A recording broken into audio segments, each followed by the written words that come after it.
If I had my way, everything would be so nice. This world would be like Paris. No, it would be a paradise. No one would ever have to say, I'm gonna get my wish someday.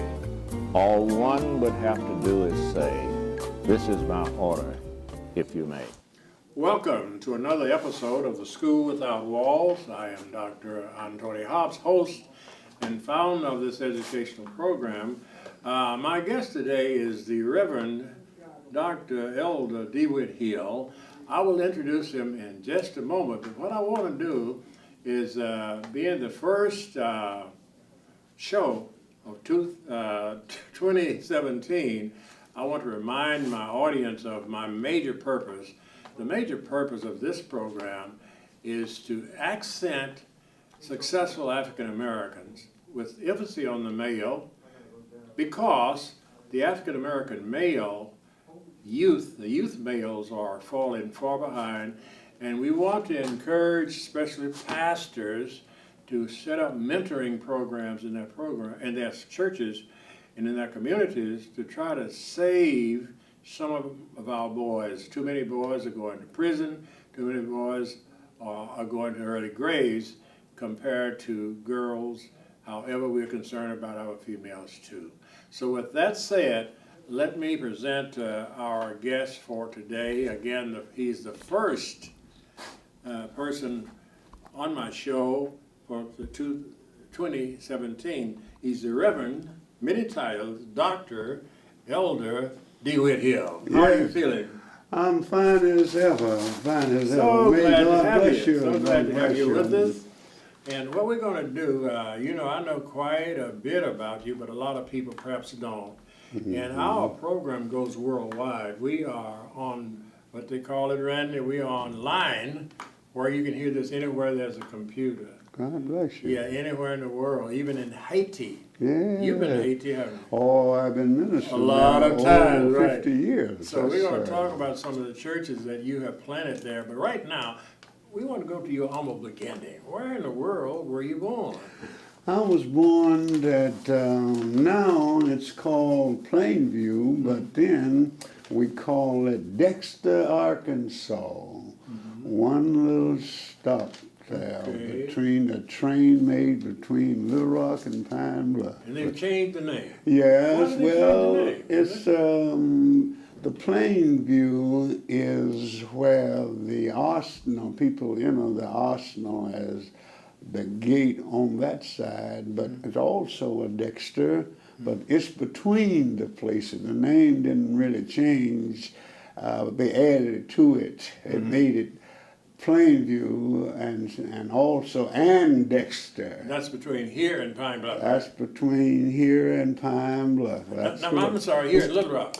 Here in Little Rock, just above Whitehall, That's you what I meant turn to to say. your right going to there. But somewhere back down there in the woods. Okay, well, I was born in a place called Oak Woods, and it was literally Oak Woods out there. Okay. Now, tell me again. You went on and you went on to school. Did you go to school in the Pine Bluff area? Or did you go in Plainsville? Well, Early education. at that time, we had a one-room school at Dexter, Arkansas. I know about those. Well, one teacher taught all of the 8th grade. Yes, one teacher. And then we were transferred for high school to Pine Bluff. We had to ride a bus to Pine Bluff High School. And then That wasn't a public bus though, was it? a school bus. They had a public school bus when you were a child? School bus, yeah. Furnished by the state? No, it was operated by the school district. By the school district. By the school Do district. you remember what year that was? Well, about 40 what? Well, I was born in 1929. You can count those years. And then for about 10, 12 years on down, that it was about that time. Sometime in the 40s, I would think. Without Yes. You were in high school. Yes. You were in high school. It was in 49 when I finished high school. Okay, so you probably started about 1940 if you finished in 49. Yeah, because you had about 9 years to get through, right? Yeah. Well, many of the children during that time, they went to Merrill High School, but I went to C.O.G.I.C High School. On the campus. On the campus. Yeah, I remember that one. When I was in school over here, it was operating. Yes. It was. Okay, well, so much for that. Now, let us move, fast forward a little bit. We should have about 4 more minutes in this first quarter. Now, due to time, we're going to fast forward to your early adulthood. You got married, I bet you.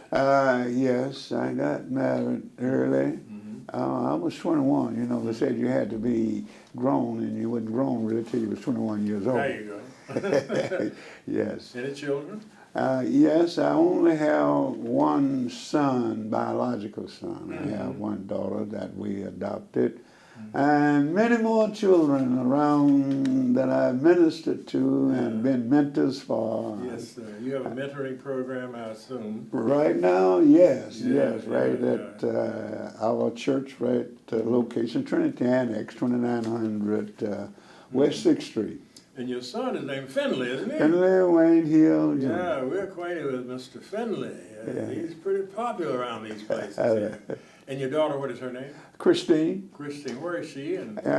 Christine works now at the Jenkins School. She gets up every morning and will go to work. That is wonderful. That is wonderful. Now, I hope your wife is still living. Is she still living? Yes, she's living now. Yeah. My first wife passed away, and then I remarried. I see. And so then we are happily married and trying to do all that we can for, not only for this city, but even we are ministers, foreign ministers for over 50 years. Wonderful, wonderful, wonderful. All right, we have about a minute, I think, in this first quarter. So what we're going to do, we're going to let you talk until Mr. Kelley raises his finger and says it's time for us to stop this quarter. Tell us a little bit about your early ministry. Where was it located? And was it in the same site you're in now, or were you ministering somewhere else? My early ministry started, and we called it a little place out from the between Dexter. Oh, near home. Yeah, and they used to call it Eastwood. The place is located right off of 104. How long were you there? We were there until mostly I finished college. Oh, you started ministering. Yes, we moved from Dexter. We had my grandparents had a farm in that area. Quickly, give us your grandparents' names. My grandmother's name was Mary Graham, and my grandfather's name was John W. Graham, John Will Graham. Okay, we're going to stop on that, and we'll be just back in just a few minutes. Hello, Golden Lamb fans. I'm C.O.G.I.C, head coach of your Arkansas Pine Bluff men's basketball team. The 2016-2017 basketball season is here. So go out and get your black and gold gear so you can display it with pride at the H.O. Clemens Arena this season. Because a good basketball team always needs a sixth man, and that's you, Golden Lamb Nation. So get your season tickets today. For more information, contact the UAPB ticket office at 870-575-8601. Once again, there's no better sixth man than our fans. Go Lamb. Those of you who have just joined us, I'm Dr. Anthony Hobbs, host and founder of this educational program called The School Without Walls. My guest today is the Reverend Dr. Elder DeWitt Hills. We're discussing his ministry. Dr. Hills, we were talking about your ministry in Haiti once during the break. So how long ago was that? You said you started your ministry as an evangelist. How long ago was that? I started my ministry in Haiti when I first went there. And as near as I can remember, That was back in the 70s, probably like 1975. I see. The country was so poor until I felt like Haiti. We say Haiti, but Haiti, is it? it's Haiti. Haiti, that's the yeah, French. Haiti. Yeah, it's The Haiti. H is silent. H is silent Haiti. in Haiti. Haiti, okay. And we started the ministry just by evangelistic efforts on the front of old school buildings, and it grew. Who was the leader of that era? During that time, it was a bishop named Lopez, Datus Lopez. Lopez is a Spanish name. Hispanic. Was he Hispanic? Well, we never did really discuss Did he that. look just like you and others? Yes, he looked just like us. Okay, But all right. he spoke both French and Creole. Okay, well, he might have had some Hispanic background since he had the Lopez name. Anyway, he was the leader there, so we want to remember he was Elder Lopez. Yes. Let's not forget Elder Lopez, because if it hadn't been for Elder Lopez, there might not have been an Elder DeWitt Hill who That's went correct. through that. So we That's want to keep correct. the history going. That's And correct. by the way, next month is February is Black History Month. Yes. And we will be doing more, and hopefully you might come back and talk about in more detail the history of what we're just going to run through right quickly. Yes. Now, I you would did have found, to. you founded some churches. How many? Well, it's over 25 churches that I've renovated, and then within that number, we found a good number of them who first came into existence. I see. Yes. Well, that's a wonderful word. I don't know whether you ever ran into I have a cousin as a doctor, Rosie Lee. She married Rosie Lee. She was a Kilgore by her maiden name. She did a lot of work in Haiti. You ever run into a woman doctor over there, African American, in any of your trips? Yes, I think, now you said Kilgore. Kilgore, that's where Rosie is. Yes, She's called Rosie. Yeah, she had a great ministry. Yes, I remember. I didn't know that. Yes, she was over there a lot. Yes. She was a wonderful person. She was the first of our family to earn that educational status. I she was see. a good role model for the rest of us. Yes, I see. Yeah, because I guess she would be now about 85 or 6 or 7. She's right at that. She's near 90. Yeah, she's on up there now. And look just as well. You look well for your age too.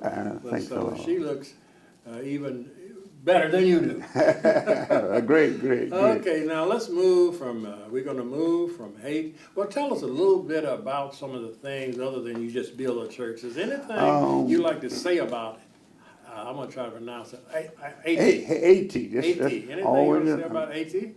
Haiti. What I would really like to tell you about, it's a country where people are very industrious.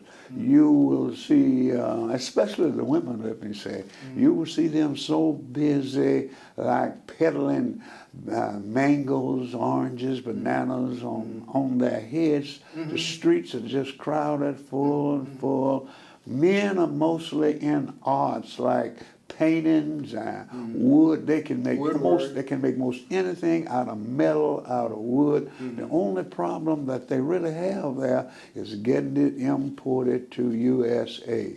We have many tourists who come there, but many of the poor people there cannot go to schools. We don't have public schools like we have here, free of charge. Right. They have to pay a little fee, but many of the parents, they are not able to pay a fee for that. So therefore, most all the churches, and that's why I got with many pastors to help start building churches, because when they build the church, they use the church building during the week for school. Yes. And then Free school, too, I imagine. Free, all free. And then on Sundays, their churches are filled. The difference between the churches here in America and churches in Haiti, you cannot hardly find a church that's empty.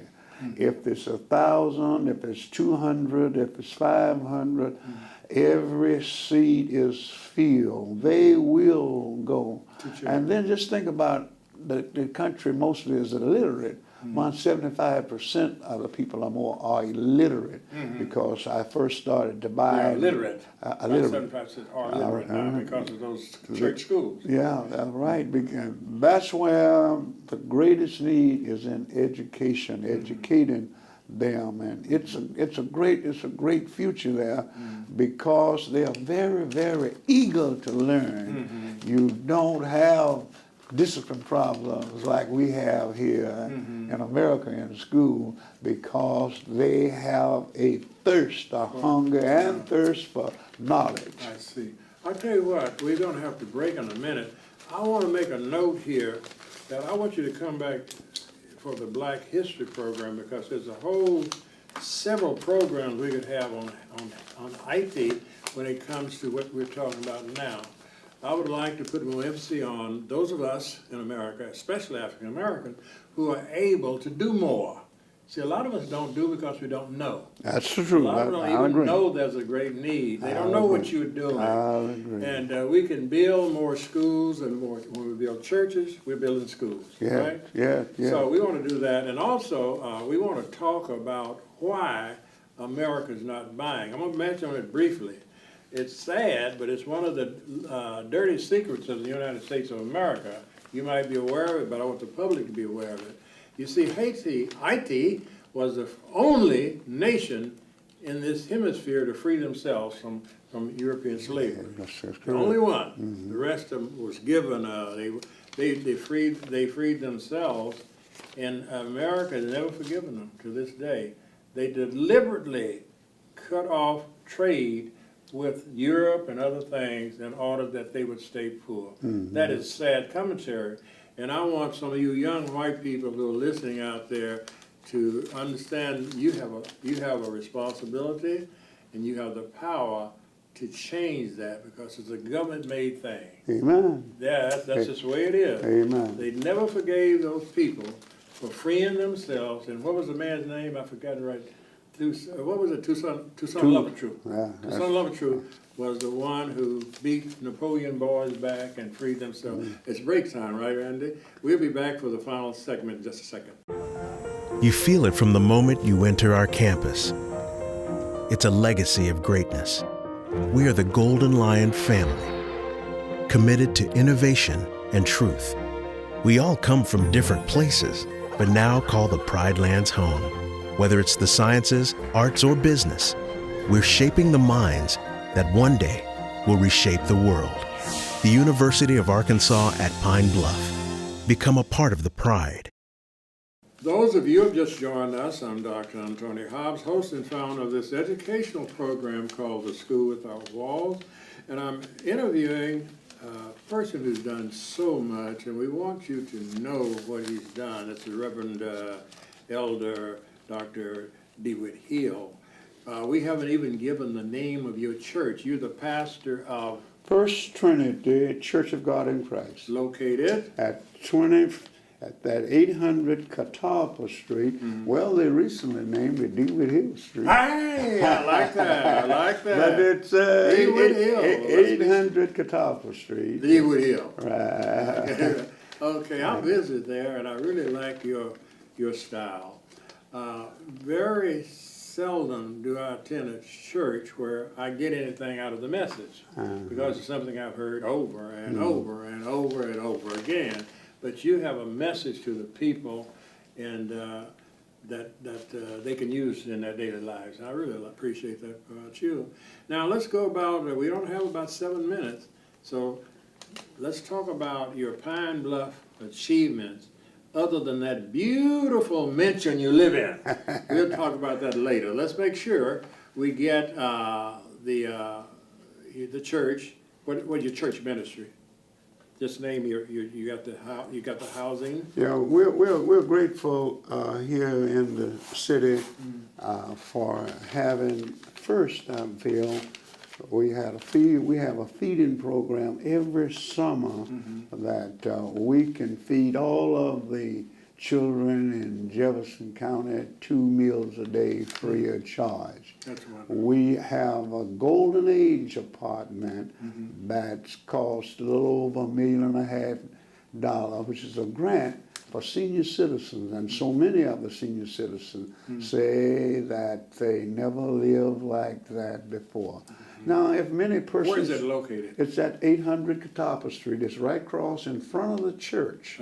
And it's right On behind... DeWitt Hills Avenue? On well, it's really on 8th and Holly Street. That's the street before you get to Catawba, or DeWitt Hill Street. Say DeWitt Hills. Okay, street. Yes, but we're just grateful.